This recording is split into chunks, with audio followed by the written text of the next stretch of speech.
Hello, everyone, and welcome to the book launch and discussion of Bombay Hustle Making Movies in a Colonial City.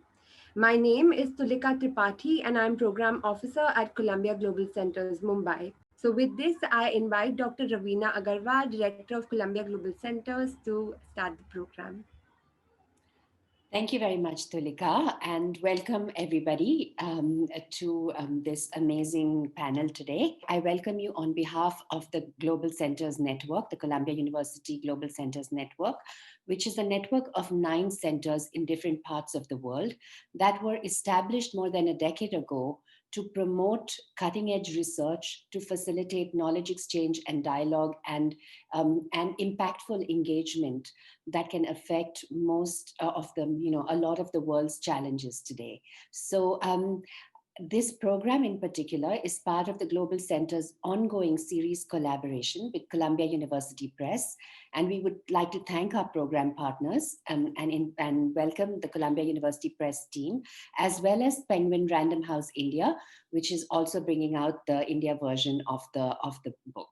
Bombay Hustle, Making Movies in a Colonial City. The book showcases cinema's inherent quality of collective urban experience. As a creative force that energizes various practices and practitioners, the Bombay film industry has played a compelling role in the life of the city and in modern India. The book launch and following discussion is part of the Mumbai Center's continued focus on programs on cinema and its technologies and congruent ecosystems, and cinema's role as a vehicle for reflecting in society and making meaning of the world. Professor Mukherjee, who's the author of the book, Professor Debashree Mukherjee, has also taken a lot of original archival research, and her innovative transdisciplinary approach offers a panoramic portrait of the consolidation of the Bombay film industry during the talkie transition of the 1920s and 1940s. So the book also lends itself to examining film as a methodological tool in the study of history. And we are pleased to welcome the program members of the Mumbai History Teachers Association as part of the Mumbai Center's Historical Methodology Initiative with Columbia University's South Asia Institute. We are very excited to have as discussants 2 distinguished film scholars, Professor Tejaswini Gandhi from New York University and Professor Ranjani Mazumdar from Jawaharlal Nehru University, who have done pioneering work on the history of Indian cinema and its material practices. So welcome all, Debashree, Tejaswini, and Ranjani, and we look forward to hearing from you. I turn it over to Tulika now. A brief introduction to Professor Mukherjee. Debashree Mukherjee is Assistant Professor of Film and Media in the Department of Middle Eastern, South Asian, and African Studies at Columbia University in New York. Her first her first academic monograph, Bombay Hustle Making Movies in a Colonial City, approaches film history as an ecology of material practices and practitioners. Professor Mukherjee edits the peer reviewed journal Bioscope, South Asian Screen Studies, and has published in journals such as Film History and Feminist Media Histories. So, with that, I would like to invite Professor Mukherjee to take the floor. So hello everyone, and thank you so much for being here today in the middle of your online work week. It is a very real pleasure for me that this discussion is being hosted, even though it's virtually being hosted, but at the Columbia Global Center in Mumbai. In 2017, I taught a course on media at the newly renovated space that Raveena Agarwal had so lovingly planned. Thank you so much, Raveena, for this invitation today. So many thanks also to Tulika Tripathi for all your help with planning and all the behind the scenes coordination. And a real special thanks to the 2 discussants today, both of whom I now consider friends, but will also always be my teachers, Ranjani Mazumdar and Tejaswini Gandhi. I really hope you liked the book, and I'm looking forward to hearing what you have to say. With that, I want to now move on to some framing comments that will open up the book for those who have not had a chance to look at it yet. Now, Bombay Hustle, Making Movies in a Colonial City, narrates a history of Bombay cinema as a history of material practice, material production, and work. And it looks very specifically at a formative period in the life of the Bombay film industry, the talkie transition of the 1930s. I show how cinema, during this very turbulent time in the life of India, extended into every area of urban life. Yet the screen is only one part of a dense ecology of things and people that mutually constitute cinema. Cinema exceeds the content on the film screen and embraces a density of embodied cultural techniques that are predicated on a future image but take place long before the final film product reaches the theater. I argue that the work of ideating, acting, writing, dancing, stitching, lighting, or even simply waiting on the sets in preparation for a shot are equal parts of the history of cinema and should be central to our understanding of local productions of modernity. As different bodies push the camera trolley or pull the camera trolley, as you see in this image, adjusted the focus on a lens, or mixed pigment powders to match an actress's skin tone, they also crafted fresh imaginations of who they were and what they could be. In the process, cinema altered the city, and a new historical figure came into being, the Cine Worker. The Cine Worker's experience of the self as worker is an embodied intuition that the modern world is deeply enwrapped with the techno industrial, at the same time as the body extends into and folds within it the many complexities of space, time, and environment. Now, thinking with lived experiences of multiple historical protagonists whom I have encountered during a decade's worth of research, I now approach Bombay cinema as a cine ecology, wherein bodies, institutions, technologies, and environments collectively shape the production and the circulation of cinematic meaning. Cine ecologies emerge out of the energetic entanglement of practices, symbols, infrastructures, ideologies, actors, and climates that swirl around the film image in locations where filmmaking and film consumption are prominent aspects of everyday life. A cine ecology is tied to its time and place, even as it is imbricated within translocal material and affective relations. When it comes to scholarly writing on Bombay, social history has dominated academic production. I was interested in thinking the place of cinema within this history. And to do that, I first had to ask some hard questions of myself as a film theorist. What is cinema? To echo the famous question asked by Andre Bazin. What is the relation between cinema and the body? How is the political economy of film reconfigured when we think about the corporeality of film production? How to behold cinema's multiple meanings in the same frame, cinema's simultaneous status as art, business, technology, commodity, and as desire. So the analytic of a cine ecology offered for me a dynamic and an inclusive framework that could accommodate the multi-axial situatedness of a cinema in its milieu. What this means for Bombay and for Bombay cinema is an acknowledgement of its relations with many other industries. And I have a map here to give you an indication of the many other production centers where film was being made in the 1930s. So to think Bombay cinema through an ecological perspective is to acknowledge these relations with other film centers, other industries such as cotton and communications, which I discuss in chapters 1 and 2, and other media forms such as the gramophone, the radio, theater, and literature. Doreen Massey argued in 1993 that a focus on locality, right, rather than closing off meaning as parochialism, can actually open up a place to the world because places are best thought of as nets of social relations. Such a relational approach to the study of a place makes any form of boundary drawing difficult. And Bombay cinema far exceeds the perimeters of the mapped city. This approach to the city is at once particular and processual, local and caught up in the translocal, and can also be applied to cinema as a medium.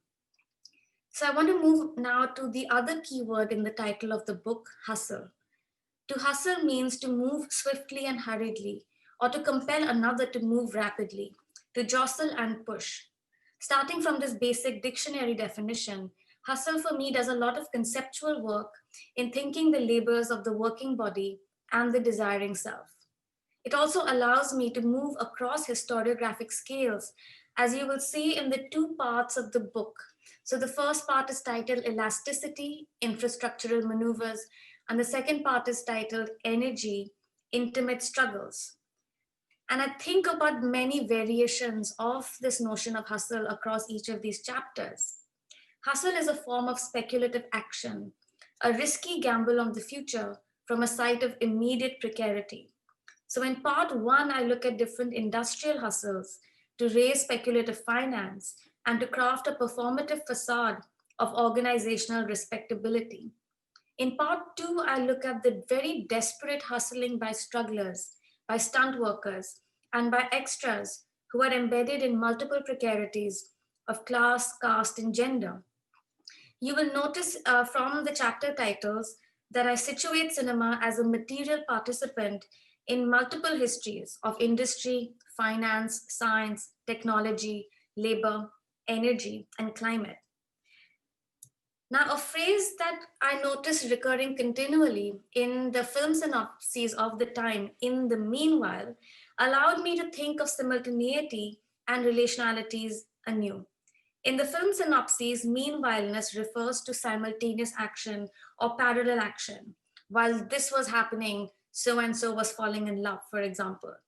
Now, for me, meanwhileness proposes an important cine historiographic lesson, and it speaks to a core premise of this book, an understanding of modernity as a category in flux, a phenomenon being made and remade synchronously and variously by multiple actors across different spaces. I draw on meanwhileness as a method, cross cutting between disciplinarily bracketed but historically parallel spaces and imaginations, a method that I term conjugation. So this means that I am able now to consider questions of film finance alongside questions of film genre, technology alongside legal case histories, urban history alongside studio history, and formal analysis alongside production studies. Bombay cinema thus appears as a complex chronotope that folds incommensurable temporal rhythms into itself. The tempo of the global cotton trade collides with the disruption of wars that have a planetary impact in the age of colonial connectedness. And you must remember that this is the interwar period and we're moving towards the Second World War in this talkie transition. The seasonal time of climatic exigencies encounters the urgency of inflexible production schedules. Now, temporalities, as Sarah Sharma notes, exist in a grid of temporal power relations, which begs us to consider what she calls chronographies of power, alongside what I've already alluded to, Doreen Massey's thinking of the power geometries of space. So, to think about space and time in terms of power relations. Now, in Bombay Hustle, you will meet the film fan who eagerly awaits a big break, the junior artist who patiently waits her turn outside a studio, and the producer entrepreneur who anticipates future profits through a series of calculated risks. Each of these figures is located in quite different temporalities, though each is half turned towards the future. With these different and disparate figures, we can unravel a skein of power relations and the particularities of socio-industrial hierarchy.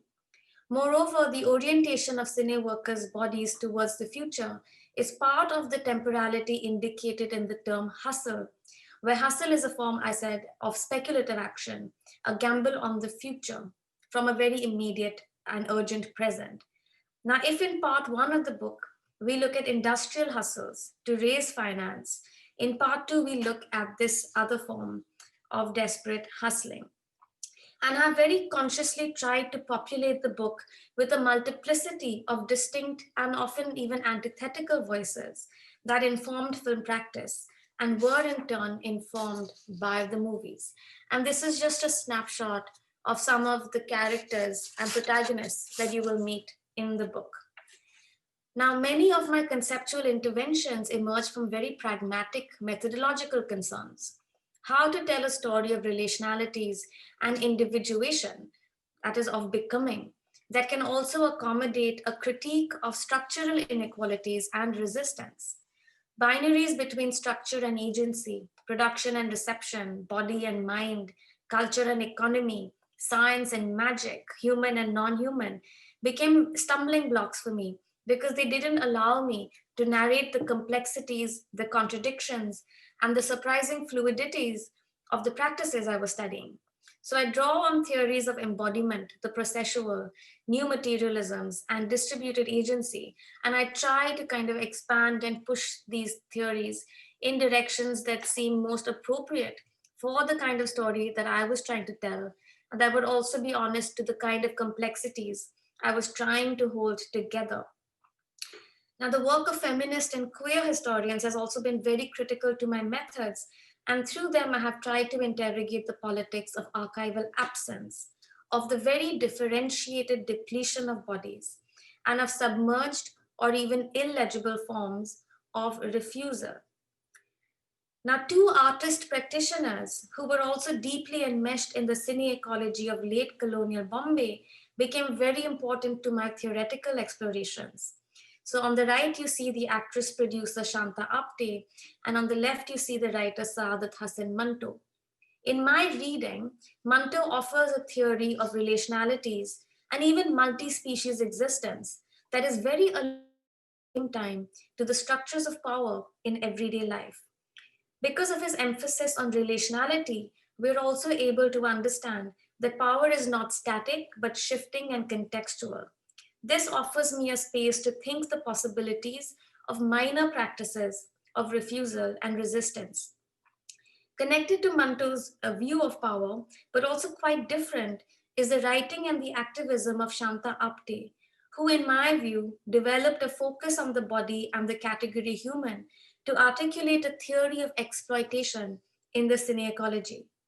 Her amazing self published polemical text, Should I Join the Movies? Zaumi Cinemat, is largely a depressing read, but she too, in my reading, offers a vision for the future, an ethical vision where care of the body and the mind, is central to artistic production, and the onus of care is not solely on the individual, that is the worker, but rather Apte exhorts employers to imagine care and nurture as very key to their economic mandate. So, to conclude, I want to just reiterate that I have explicitly positioned this as a book about the material production of imaginations, speculations and projections, gambits and fantasies that sustain the world of viewers and makers in their shared journey through modernity. The making of fiction films involves the invention of stories that are to be filmed, as well as stories told by practitioners to other practitioners in order to maintain and perpetuate a speculative enterprise. Through a history of cinema and its makers, we start to understand the many stories that constitute the everyday and the real. And some of these stories that continue and stay with us even today are creativity as consciousness, right? And I'm dismantling some of these ideas in the book. Production as progress, accident as exception. What these enduring narratives signify for all material purposes is, as someone I cite in the book says, struggle jari hai, which is the hustle goes on. And with that, I will end my opening comments. Thank you very much. Thank you so much, Professor Mukherjee. I'd like to briefly introduce our two discussants. Tejaswini Gandhi is Associate Professor in the Department of Anthropology and core faculty in its program in Culture and Media at New York University. She has been conducting research about the social world and filmmaking practices of the Hindi film industry since 1996 and is the author of Producing Bollywood Inside the Contemporary Hindi Film Industry and Bollywood, a guidebook to popular Hindi cinema.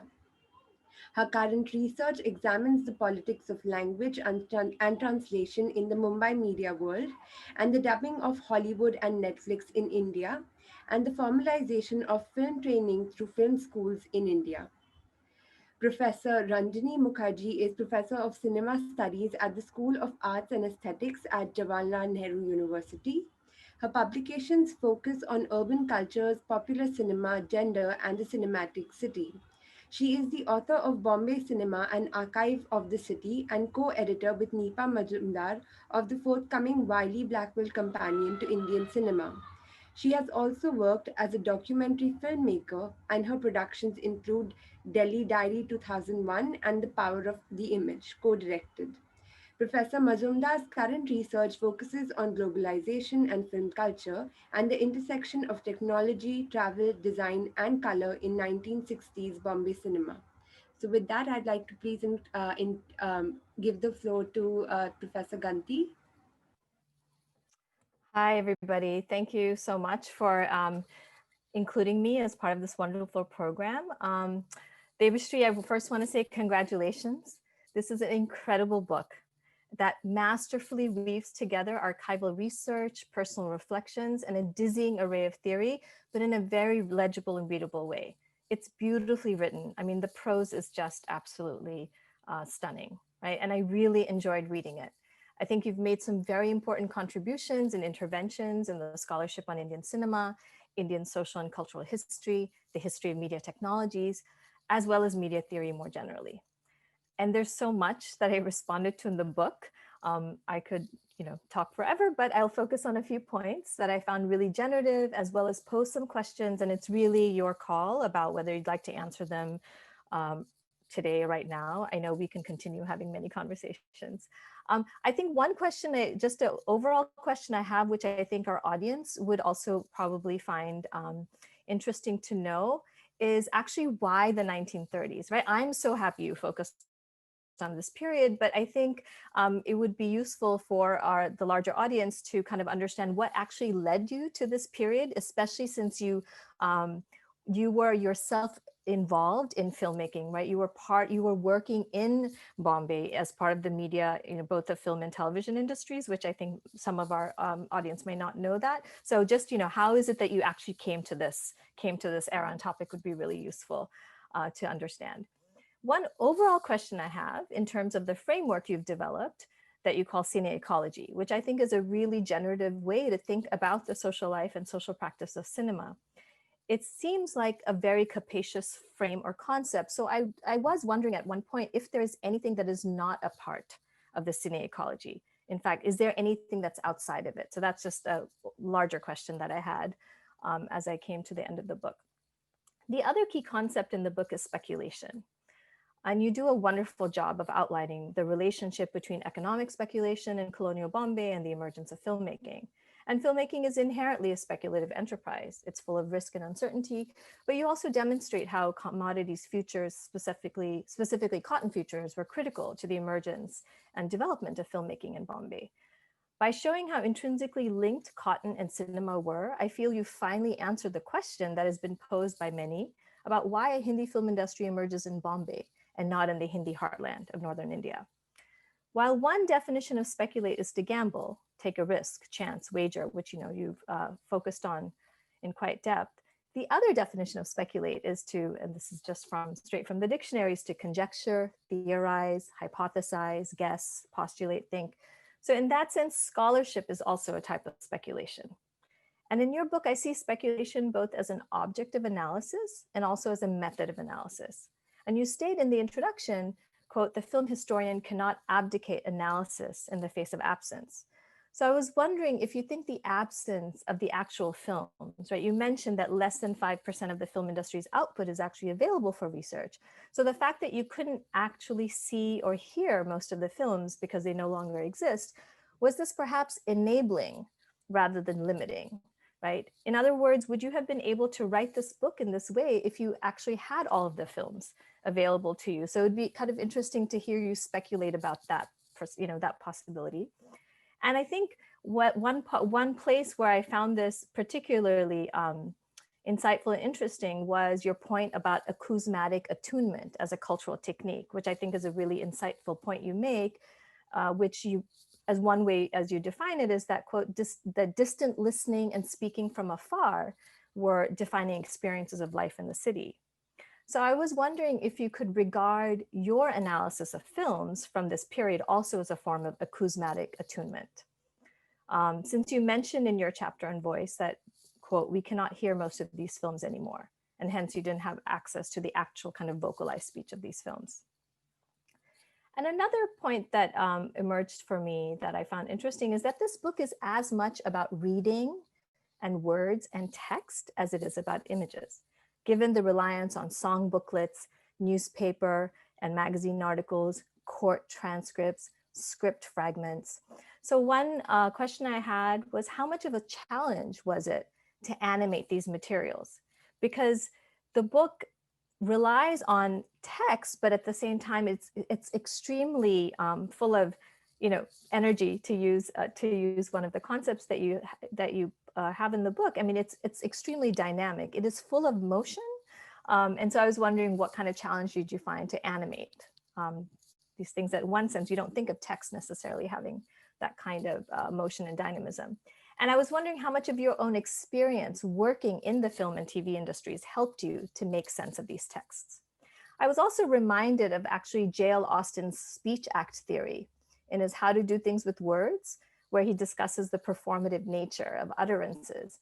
And it seems that the sources you've consulted are in one sense performing or putting into practice, right, the filmi dunya, the film world of the 1930s. And of course, because of my own research, right, in the Hindi film industry, what I was really struck by was the continuities with the present. And so much that I found familiar from my own research. And it was really illuminating to kind of see how long-standing some certain kind of features of the contemporary film industry are, going all the way back to the time that you're discussing. So, I mean, I made this long list. There's, of course, the economic uncertainty, which, continues to this day, the anxiety over respectability and cultural legitimacy. I mean, currently right now, right, the drug scandal of Bollywood, all of the kind of current scandals that, that people are kind of fixated on regarding Bollywood. But yeah, that anxiety over respectability has been just a longstanding feature. The importance of stars, of course, and the stars as the main form of capital and the most capital intensive part of the filmmaking process. The complaints about the state's stepmotherly treatment, which again, in the time period that you're talking about, of course, it was a colonial state, but after independence, it's the post-colonial state. The long history of trying to improve the social status of the film industry through organizational and financial structures. I think one interesting question for people to pursue is why those early efforts at being more organized and formal that you outline in your book didn't really last into the post-independence period, as the 1951 Film Inquiry Report indicates. And the focus on waiting, I really, there were so many, waiting for stars, you talk about like, the extra waiting for that opportunity, all of the various forms that you pointed out of waiting, but I was also thinking about waiting for the stars to come on set, waiting for the lighting to happen on set, reporters, journalists waiting for the stars, in various moments. And I remember during my field work, one of the assistant directors that I used to know, I remember one day he said, when I make a film, I'm going to call it intazar, right? Waiting, because he's like, that's all he felt that he was doing all the time. The focus on the point about accidents, right? Again, unfortunately, something that hasn't, that's still an unfortunate feature of the present day film world. I remember during my research witnessing a light fall from a catwalk and hitting a worker below. And of course, he was rushed to the hospital. That risk, and also the risk of the potential for accidents as well, right? One of the film, I was there for the shooting of the film Gulam, the Amir Khan's film, where a light man, it was shot in Vakeshwar, in the Banganga, right, in that tank, that water tank, and there's a light man holding a punji, right, a 5,000 kilowatt light. He's in a raft and he's in the middle of that tank, and there are two men on both sides of him holding ropes to keep the raft still. And I remember thinking that if that light tumbled, all three of those men have become, are electrocuted, right? So I remember like kind of watching with, like kind of sheer horror and like holding my breath. Nothing happened, thankfully, but that potential being there. And of course, I think some people may know, or maybe I'll jog their memory. In 2004, Kazad Gustad, the filmmaker, his assistant Nadia Khan was killed while she was standing on a live track in Mahalakshmi Station during a film shoot, right? Because she was standing on the, and they were not supposed to be shooting on the track, but she was there, and she got killed because she was run over by a train. And the last point that I found really familiar, and which of course I was most intrigued by, and I'd love to hear a little bit more, and I have a few more small questions about that, is the importance of English, because this, of course, for me, connects to the current research I'm doing about translation. The importance of English and translation, right, in scripting, in marketing, as a language of production. That's another continuity I found. And I was so intrigued by the use of English in this talkie transition. And I was wondering why you thought they were, I was also intrigued by the fact that there was always an English title along with Hindi titles for films. And I was wondering if you had any thoughts about why you think that occurred. And I was also wondering if this was a practice unique to Hindi films in the 30s and 40s, or was this also occurring in other language films as well? And I really appreciated your excavation of the evidence about script practices, right? You really provide a concrete history for the observations and experiences that I encountered during my field work around scripts and scripting. In terms of scripts itself, you show an excerpt of excerpt of Savitri, which was all written in English. And I was wondering, in your research, did you find example of scripts written in Hindi as opposed to English ones that you showed in the book from other studios? The chapter on voice and avaz, I was really struck by how you had to remind readers.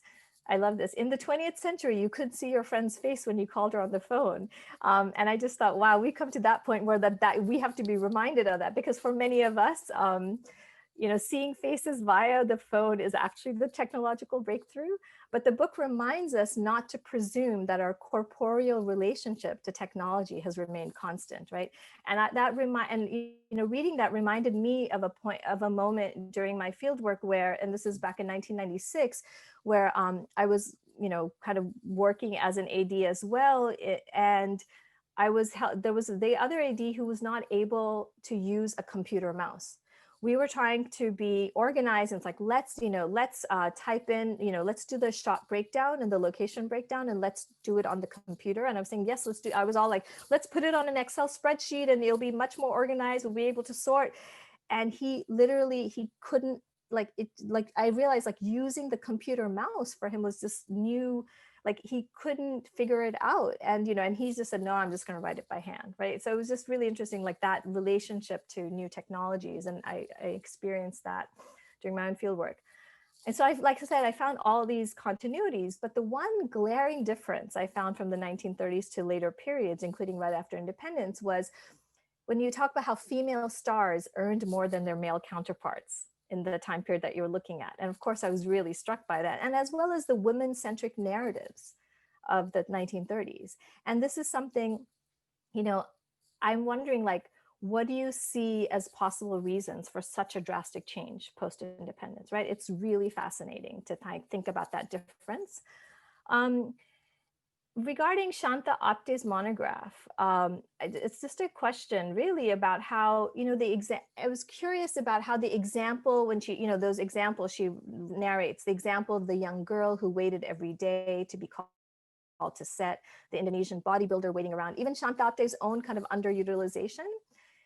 In one sense, it seems the opposite of overwork and exhaustion. They're not being used. So it almost seems for me, it's like almost an issue of atrophy, right? When you say muscles aren't being used or faculties are, so faculties and muscles atrophy from the lack of use. So I was wondering if that idea of atrophy would also kind of be another way of thinking about this. And also, of course, I was curious how someone who's getting paid a monthly salary but isn't working, how that somehow gets characterized by her as like as capitalist exploitation. I just thought that was actually really intriguing and curious. And I was also really appreciated your effort to complicate and diversify the figure of the South Asian fan, beyond the standard male figure that has been written about in popular media and in academic writings. And your point about the fan as worker, fan as practitioner made me think about how filmmakers and film practitioners are also fans, right? So if we think about, you know, we read interviews with, say, like Amitabh Bachchan talking about his admiration for Dilip Kumar, or actors today talking about how they admire, you know, so like young women actors today talking about Madhuri Dixit or Sridevi. And I remember my own experiences on film sets, watching how people, including the director, how they responded to someone like Mr. Bachchan when he came on set. Even the director himself was very obviously a fan, right? So like that idea of, so kind of flipping that point that you made. So it's really kind of generative to think about that as well. So just my last question, and this is really because your research was very extensive, to use a filmmaking analogy, what ended up on the cutting room floor? So in terms of like what got left out, and will there be a sequel, right? And so I'm going to just stop now. And again, once again, I want to just say congratulations. And, you know, it's really a wonderful, remarkable, and very important book. Thank you. And I'll pass it over to Ranjani now. Okay. Thanks, Teja, for the comments. And first of all, I would like to thank Debashree Mukherjee and Raveena Agarwal for inviting me to participate in this discussion today on this book. This is also a very sentimental moment for me. Debashree, I've had a very, very long association with Debashree now. I was calculating the years since 2002 when I first taught you at Jamia, and then you went off to Bombay, and then we dragged you back to JNU, and then you went to NYU. So anyway, this is a project that we have seen in the making over the years, and that shows in the book. And really, Debashree, this is a first-class book, very beautifully written, as Teja has already said. And really, I really felt the readability is one of its great highlights, and anybody can actually read the book and get a sense of Bombay in the 1930s. Now, in the interest of time and on the instructions of Debashree, I have written my text. So I'm going to read, and I have really just one question that is posed at the end of my presentation. So I'm going to move straight into my presentation. This is a book that demonstrates what happens when a creative force of the imagination meets traces of archival fragments. The result is therefore all to see, an evocative and embodied form of history writing where we immerse ourselves in a period in the past, but are always reminded of the present context by the author. It is this ability to keep us glued to a time by making it appear both familiar and estranged from our own time that provides the book with the quality of a historical novel set in the film industry. Except this is not a novel, but a work of imaginative historical thinking, in which the idea of the archive related to cinema is expanded beyond conventional notions of industry to include a wider ecology of life and living, risk and precarity.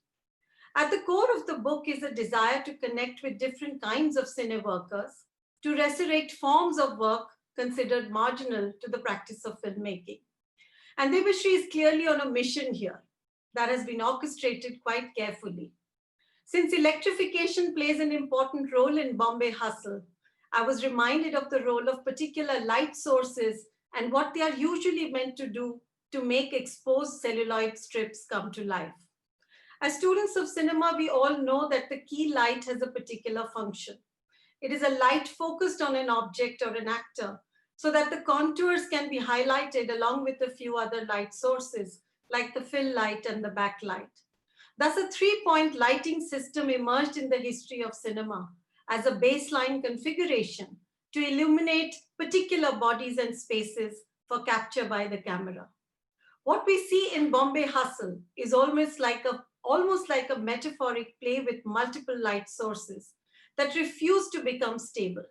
Instead, these wildly moving light beams intersect and move beyond demarcated boundaries to illuminate hidden and invisible forces at work in the creation of the cinematic frame. This baseline light configuration is multiplied as Debashree directs us to move in various directions to encounter new sights and bodies illuminated by her historical excavation. She is not interested in stabilizing these sources to acquire a mastery over the screen image or the archive.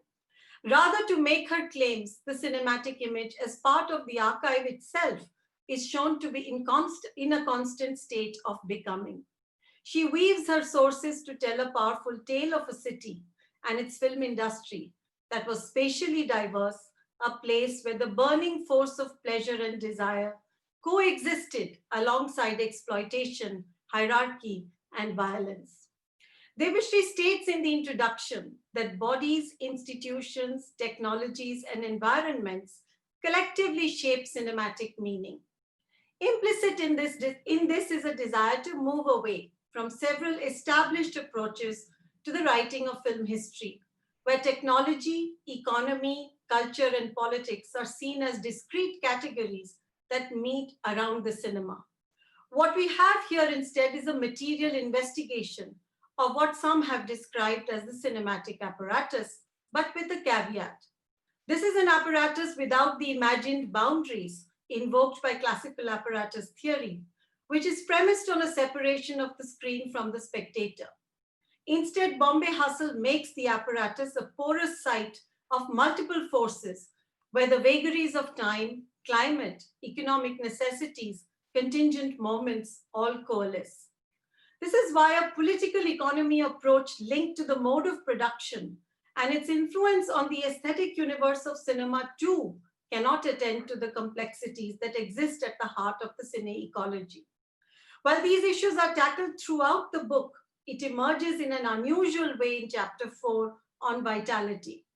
In this chapter, Debashree shows how both bodies and machines connected production practices to the body of the spectator. These connections are made through a relay of energy that is not just about the screen and the spectator.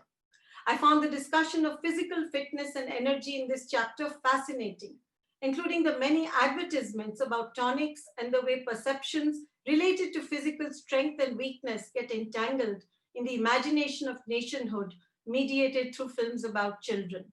What we see in some of these films, says Debashree, is the mounting of a collective fantasy that invests the social order with meaning through the futurity of the child. Debashree makes the images come alive and shows how the materiality of energy housed in these images can help us understand the allusions to a future yet to come. The analysis of audiovisual segments takes a very different approach in Bombay Hustle, locating the projected screen as an important conduit in the assemblage of the cine ecology.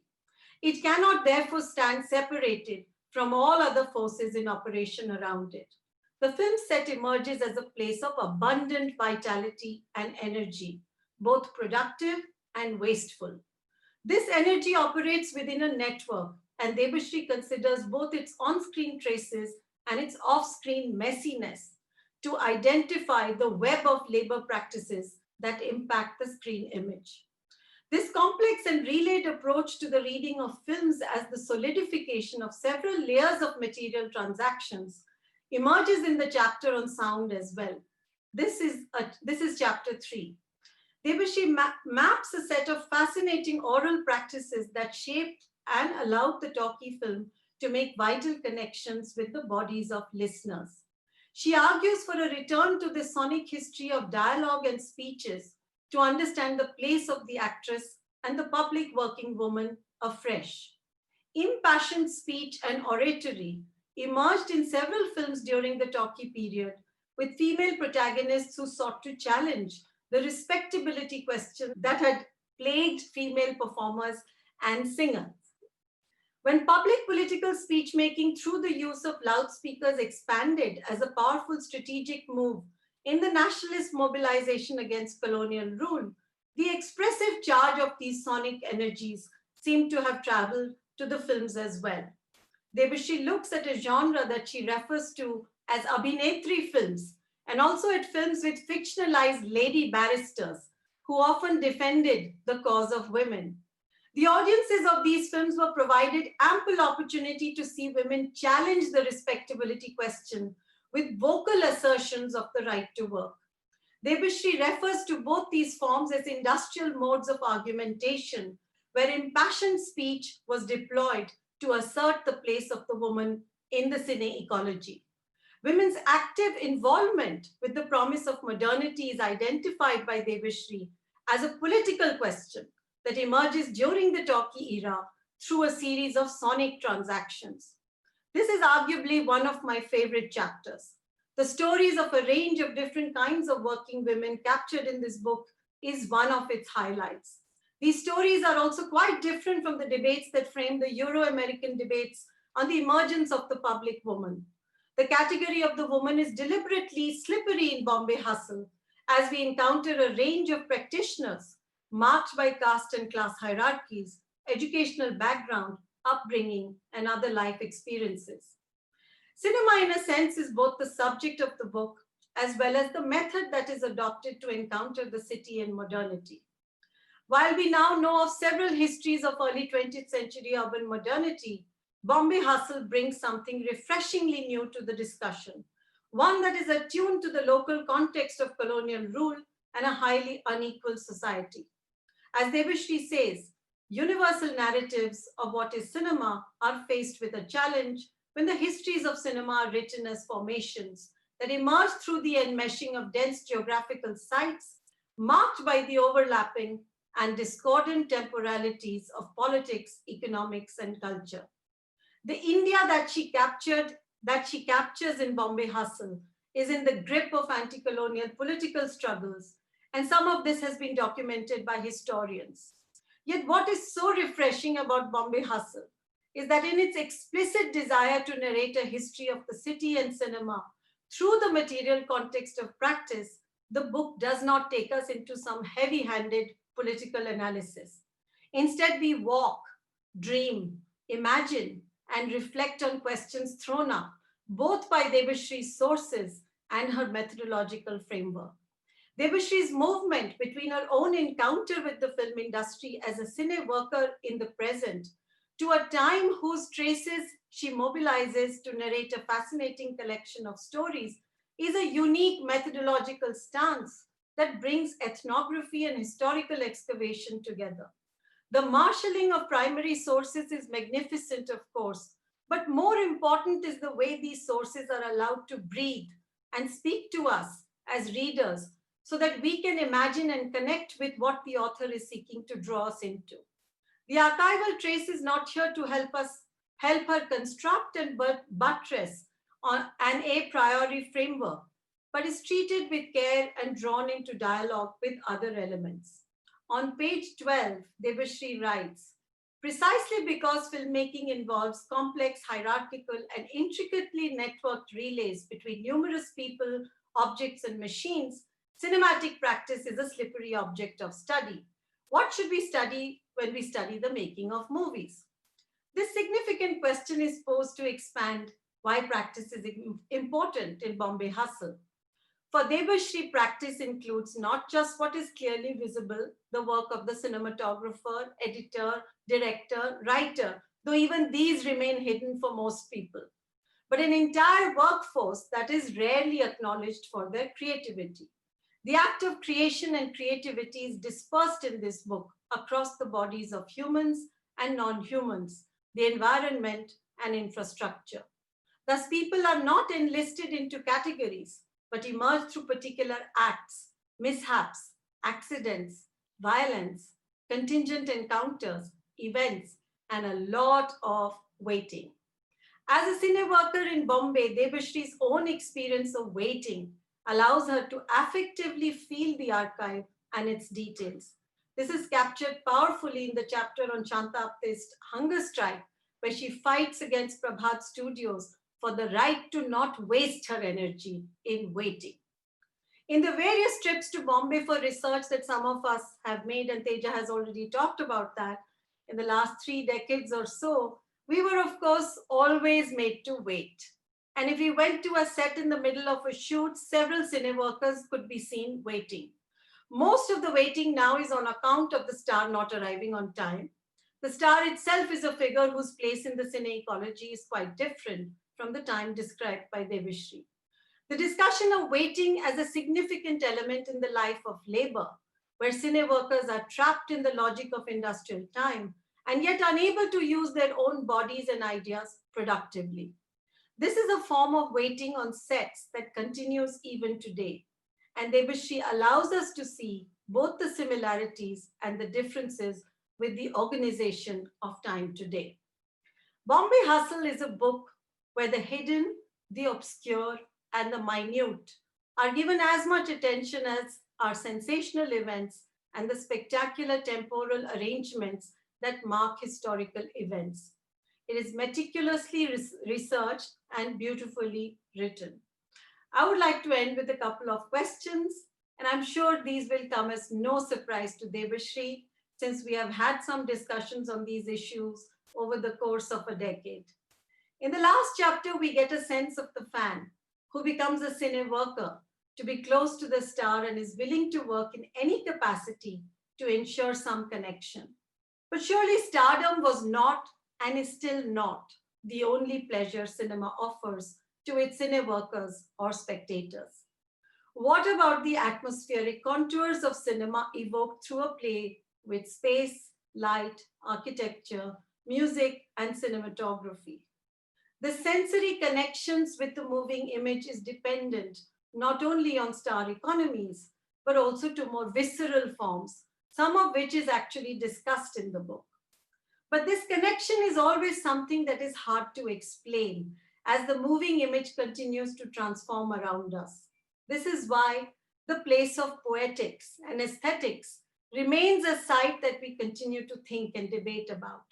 I'm sure, Debashree, when you decided to enlist for a training in filmmaking, there was something else that drew you to it. What is that something else? And how do we engage with that? Where do we locate the artistic imagination and its affective force field? Can it all be explained through the cine ecology? Or is there something that continues to elude us even as we keep thinking and writing about it? Thank you.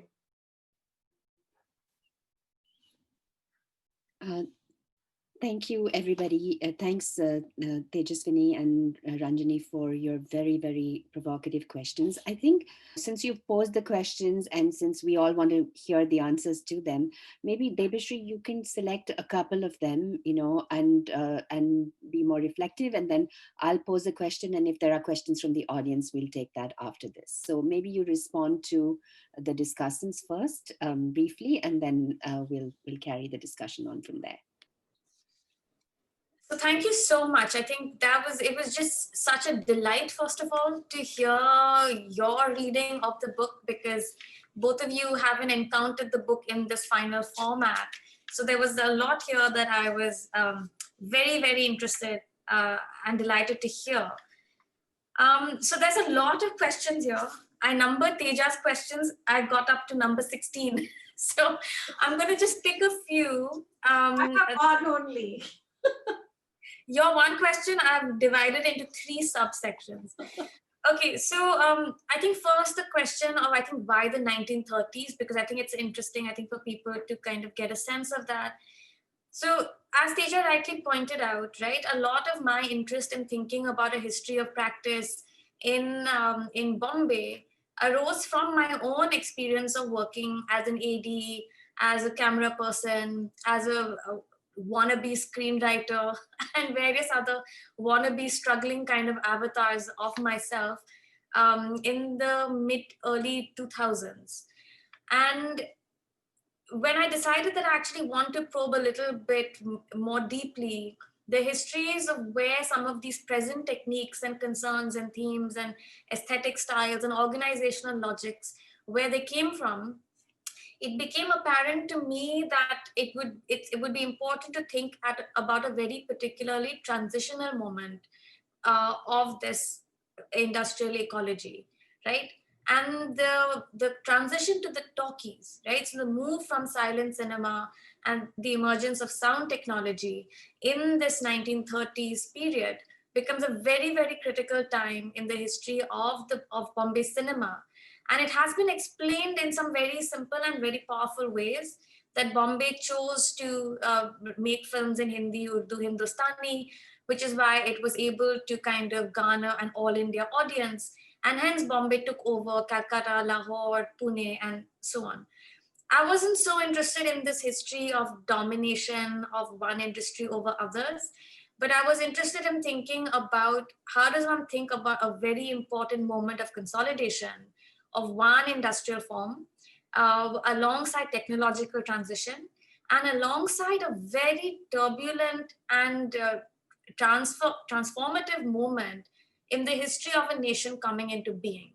So this is an interwar period. This is the last phase of the anti-colonial movement. For many in India that are interested in seeing the end of the British Raj, this freedom seems actually already visible on the horizon. So this is that very late phase in the anti-colonial movement. And it's also very critical phase in thinking about the presence and visibility of women in public spaces, a kind of a change in the nature and the kinds of women that are now becoming visible in cities, and also a very crucial moment in the kind of final assertion of Bombay making a claim across South Asia of being the preeminent site of urban modernity. So many things are happening in this time that allowed me to think about the 2 or 3 things that were very important to me intuitively at the start. Why Bombay cinema? How did we come to this pass? What is the connection between Bombay film and Bombay city, right? And how do I also think a kind of a gendered history alongside technology? So that's a kind of just about the 1930s. Then the question about methods, that would you have written this book if you had access to all those lost films? And I would say partly yes and no. I would say yes only insofar as my initial goal, right, intent in starting this research was to write a history of practice. So I was actually not interested very much in thinking about films at all, in examining aesthetics or form or representational practice. And that emphasis on practice already led me to think very laterally and to think about the dispersal of places where one can find traces of work, of labor, of self-articulations of one's work, one's relation to one's labor, and so on. And actually the magical and fun thing, and it's not all magic, it's also partly some insistent kind of proddings by people that are present here, Ranjini primarily, who kept saying, so where is the image in all of this, right? So I actually had to return halfway through the writing and the research of this book in thinking about, so what role does the image and the aesthetic form have to play in this story that I want to tell about practice and work. And now I'm at a place where I can't even imagine trying to relinquish one aspect of the film, of film's many meanings in the world, to relinquish the aesthetic meanings of film and separate that from its material meanings as work. So for me now and henceforth, it's impossible to try and jettison the two. The languages question, I think I can briefly address that. So some of the images that you see in the book are from extant traces of screenplays and fragments from Bombay talkies.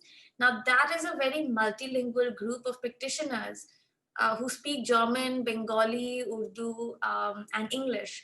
And English seems to be the only kind of unifying language for that production team.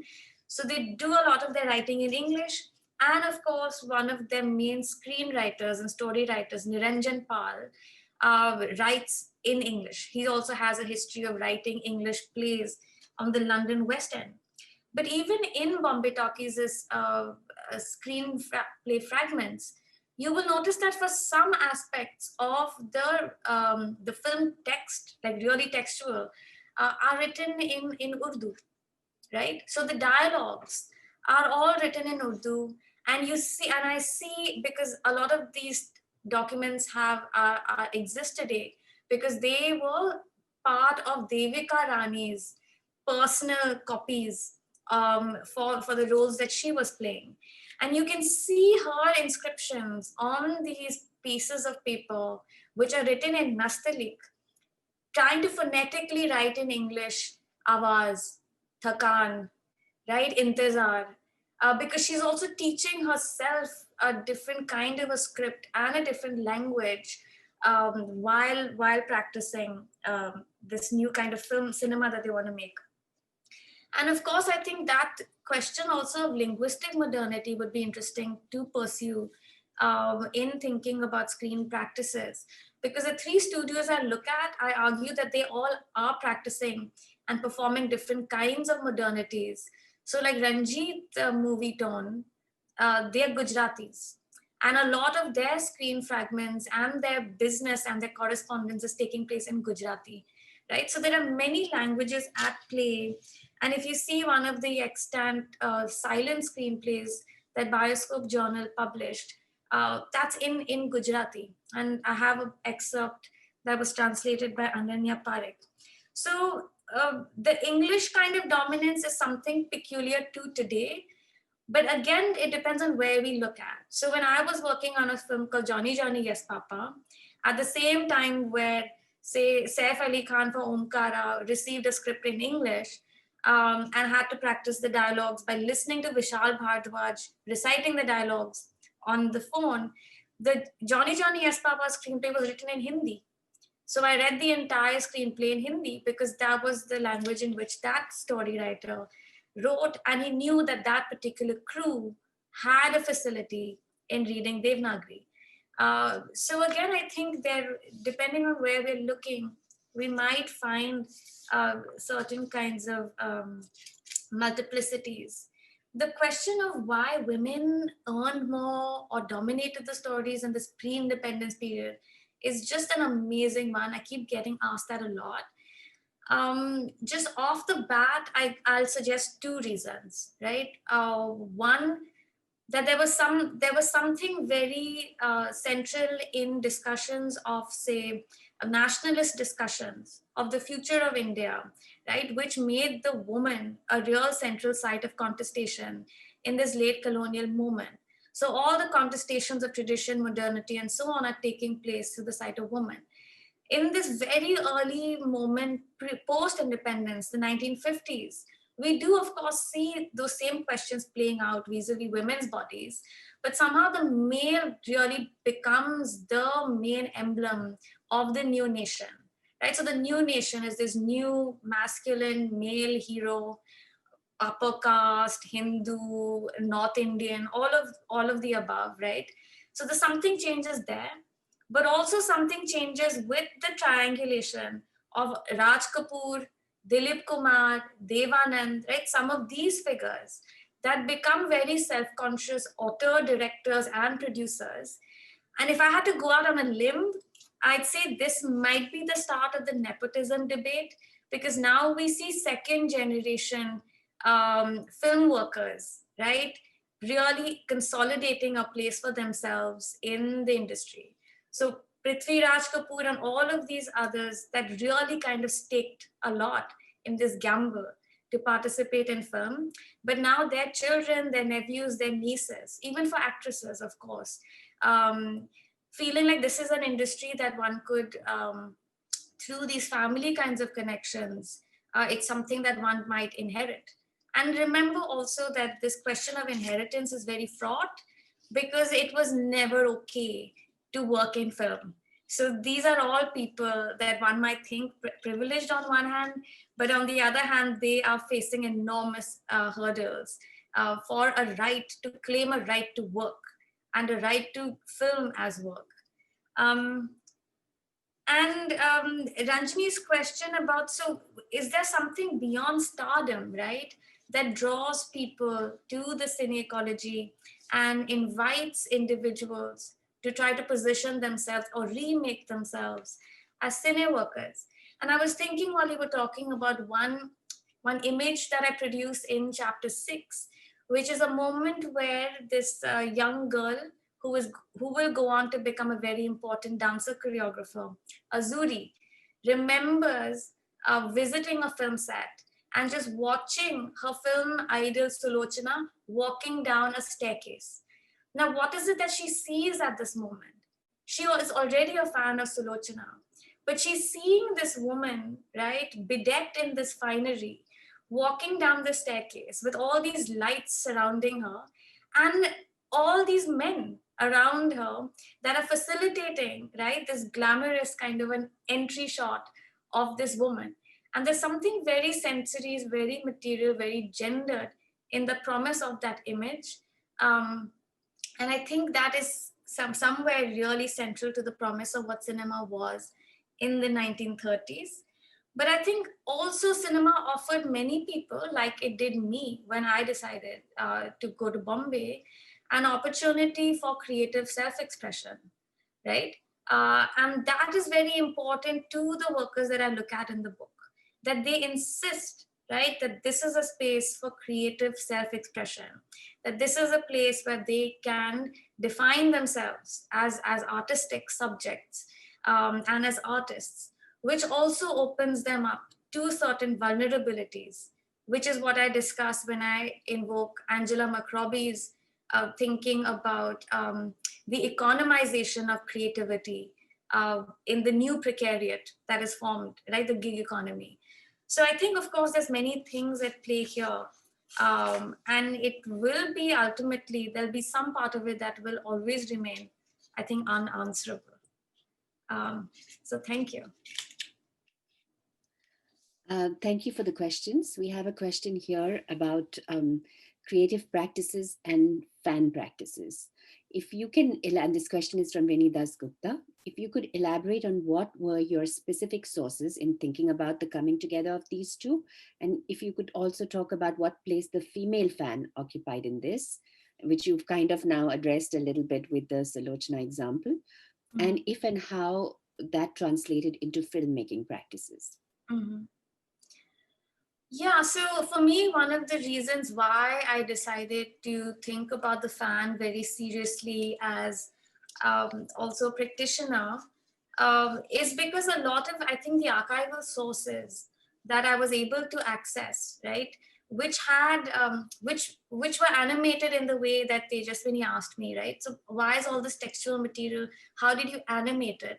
And I have to place some of that credit in the ways in which contemporary film amateur historians, film collectors, obsessive folks that are uploading stuff on Instagram, and I hope some of my wildcat community is here today, on YouTube and elsewhere, right? They are animating all these textual traces through their sheer love and desire for a past form of cinema, right? Through this very nostalgic, but also very active kind of interest in preserving some of this history.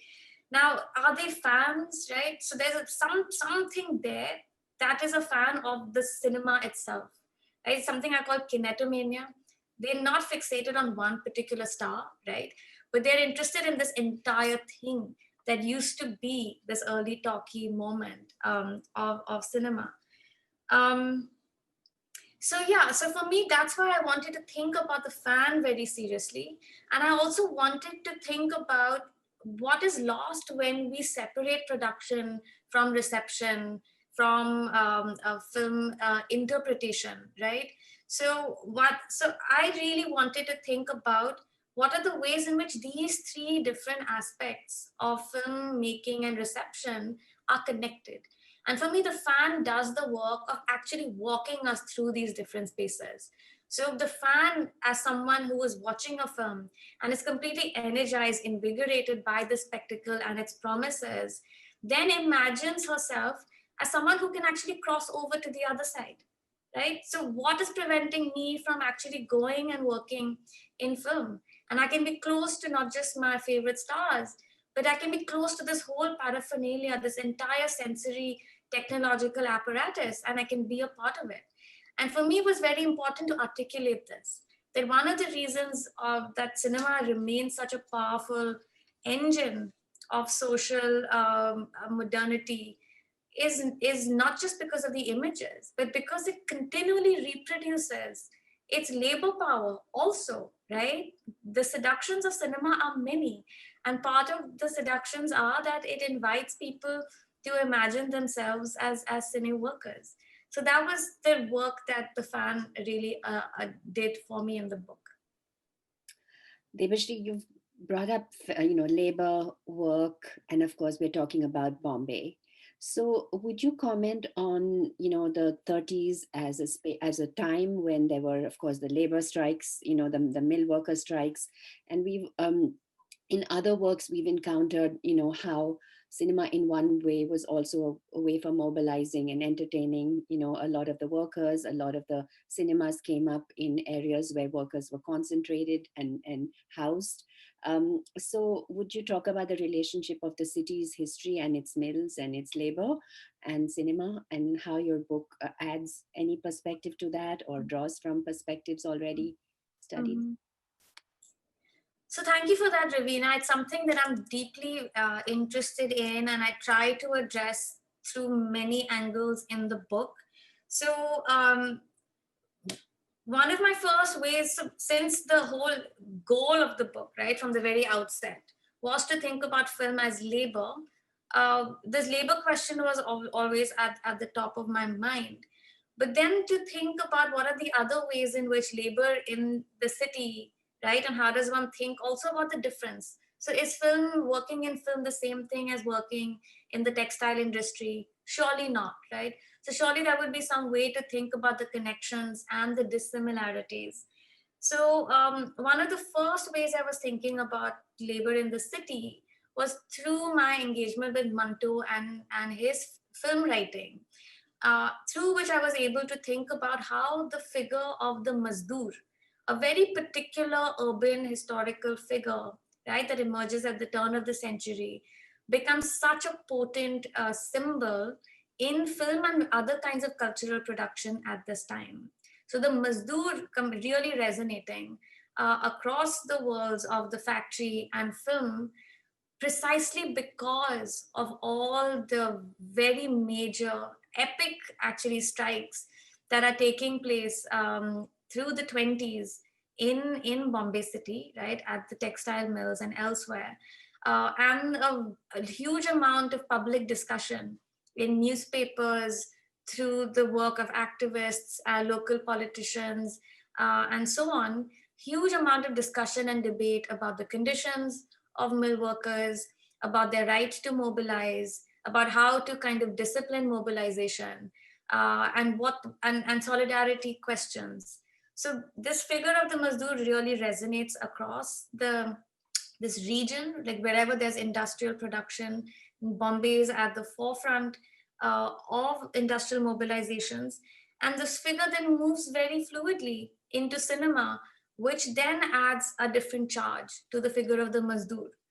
But more kind of organically, some things I mentioned in chapter 1 and in the introduction, that the Mazdoor was also the first and most important audience for Bombay cinema, right?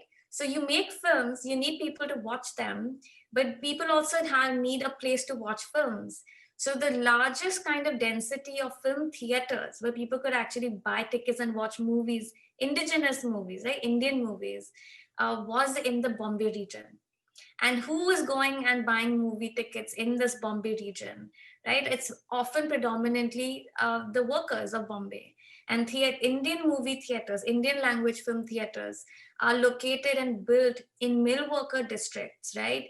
Where if one had to kind of chart a kind of a spatial uh, uh, history, you would see, going from the factory to the movie theater, is these distances, right? They're just basically part of the same neighborhood. So these are neighborhood practices. So really, who are the people that are enabling, right, this kind of profit-making enterprise? And at the very outset, that's the mill worker connection. So yeah, so that would be, I think, some of the ways. And in the Shanta Apti chapter, I discuss how so many film workers were very aware of the questions of union mobilization and class politics and wrote about it, like the progressive writers.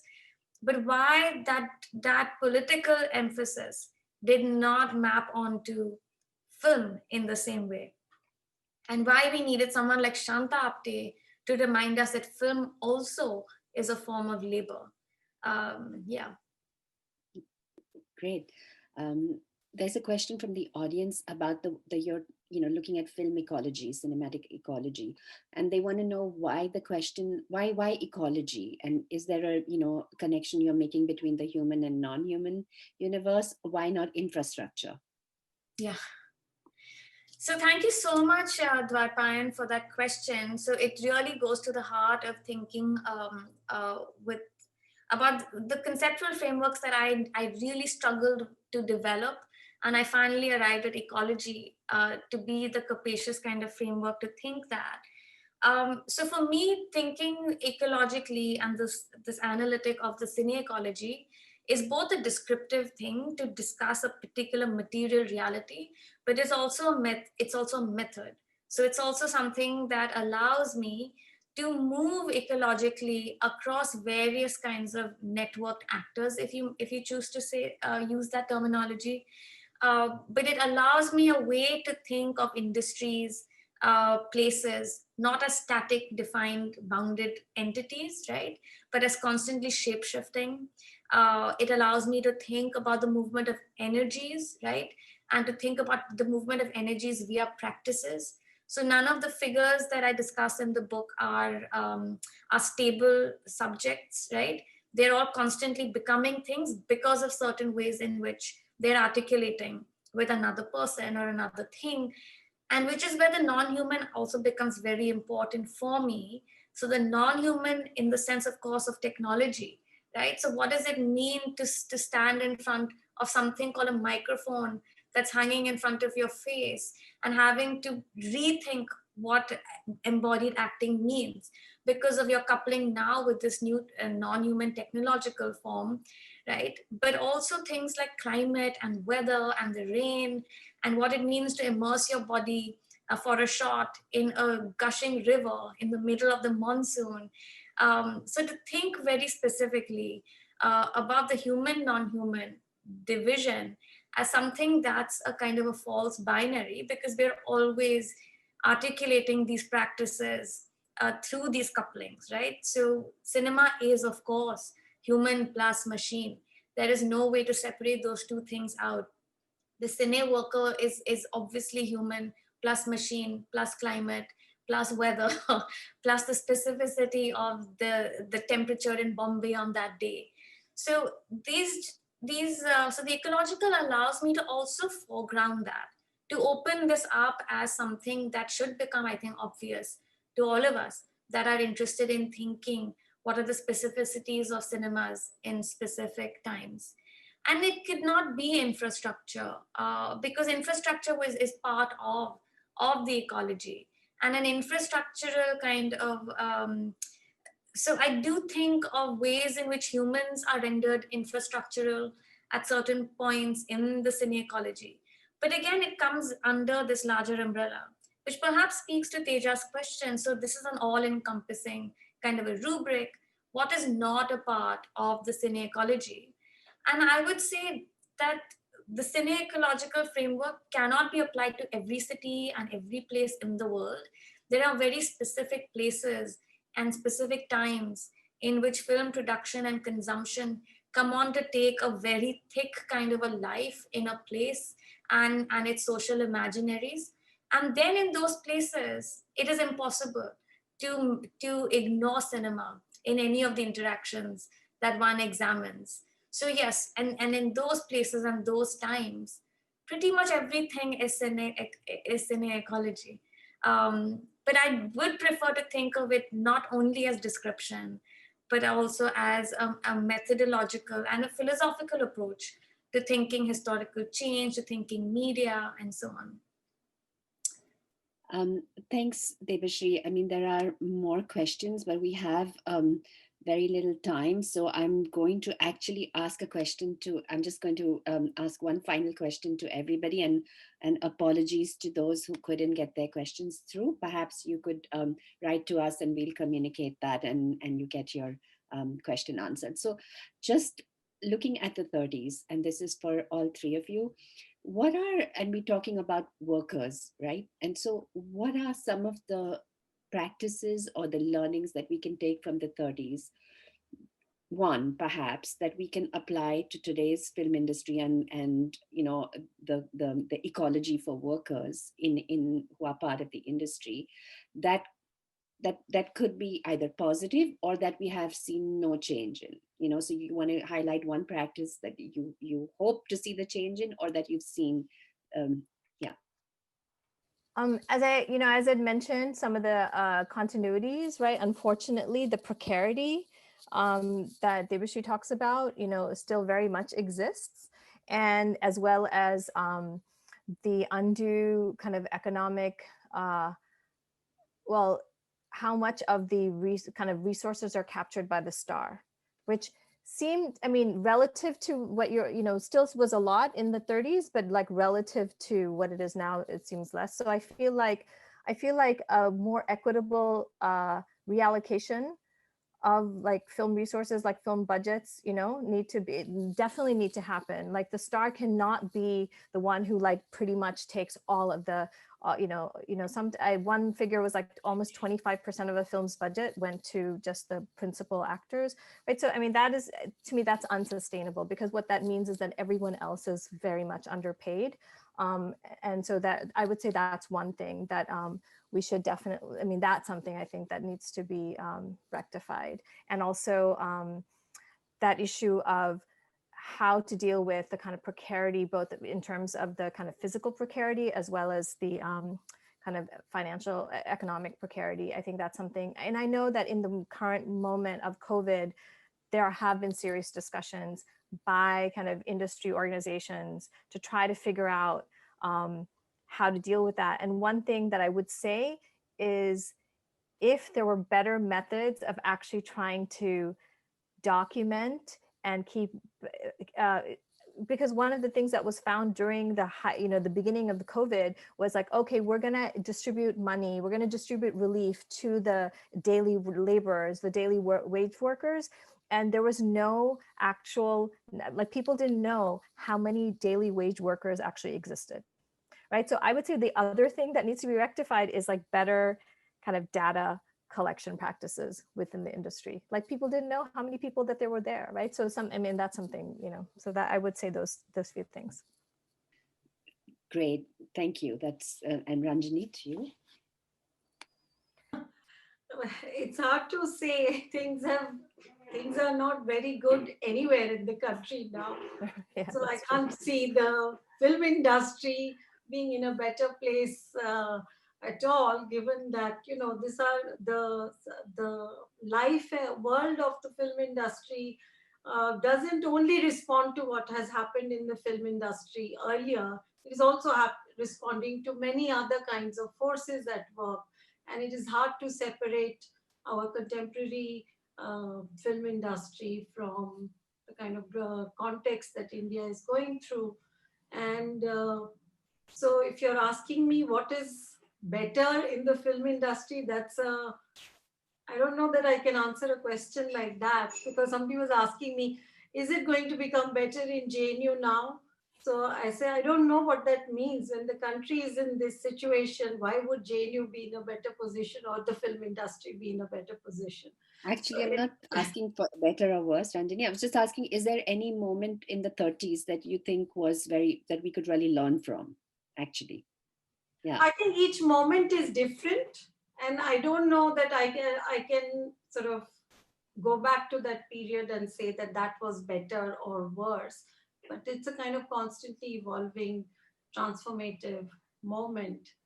But we are really in a very difficult spot today. So it's hard to reclaim something from that time now, because it was also in pretty violent moment. It's the middle of two world wars. We are on the brink of independence. It was a very turbulent, but it was a period of change, really thinking about change in the future. That's where I think the difference probably lies. Yeah. That's also, you've given us a very good nugget to think about. Debashree, you have the final word. So I think they've both said everything I think because Ranjani brings up the current political context, I think it's important to also think about a very different kind of a uh, political logics and also kind of orientation to the state, obviously in a colonial period. Uh, Not very different, obviously, from the current relationship of the filmmakers with the central government, right? So when there we see producers, right, trying at the same time to manage a certain kind of anti-colonial nationalist messaging while also currying favor from the British administration to ask for certain kind of concessions in terms of taxation and so on. We see that negotiation obviously happening even today. One, I think, very key difference is that I think for a lot of the even the producers, financiers, directors, screenwriters of the 1930s, they were very aware that films that would have some kind of a complex messaging or even simplistic messaging that was anti-authoritarian would be popular with the peoples. They had that kind of a sense. So they didn't have to believe in those ideologies, but they knew that it would sell. Now today's filmmakers don't have that assurance that anti-authoritarian messaging will have any appeal uh, amongst the masses. That said, I think that there's a lot of diversity even today. And I think the streaming and other facilities are changing the game somewhat. We're yet to see how this will unfold, but there's a lot of, I think, diversity. We don't only see Islamophobic, historical, revisionist epics. We also see films that are interested in other kinds of questions. So, yeah, who knows? 2021, we all live in hope. Thanks very much. And thank you to our audience for being with us and for asking your questions. And I hope you will go out and buy the book, which is available both for those of you from outside India, from Columbia University Press in the US, and from Penguin India, if you're in India. All right. Thank you to all our panelists, Debashree, Tejaswini and Ranjani. And we hope to see you for our next event very soon. Thank you. Thank you everyone you. for being here. And Thank sorry, you. Julian, Aparna, Manvi, that I couldn't get your questions. But yeah, thank you everyone for being here. And thank you so much, Raveena. Yes, thank you. Thank you, everybody. And stay safe and stay healthy, everyone. Bye-bye.